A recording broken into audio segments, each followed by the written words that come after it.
Hello বন্ধুরা, আবার চলে আসলাম আপনাদের মাঝে।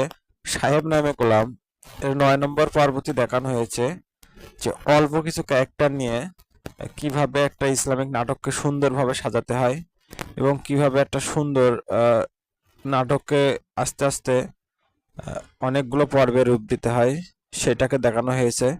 সাহেব নামে গোলাম এটা এখন বাংলাদেশের খুবই জনপ্রিয় একটি নাটক।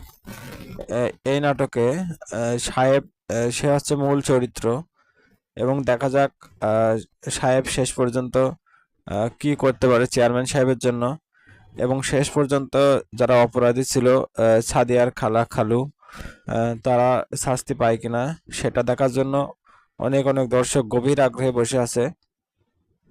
আমরা জানি যে সচরাচর এখন ইসলামিক নাটক কিন্তু খুবই কমই হয়। তো সেক্ষেত্রে সাহেব নামে গোলাম এই পর্বগুলো খুবই সুন্দর নাটক এবং একটি ইসলামিক নাটক, সবাই পরিবার সহ দেখতে পারবেন। ধন্যবাদ সবাইকে।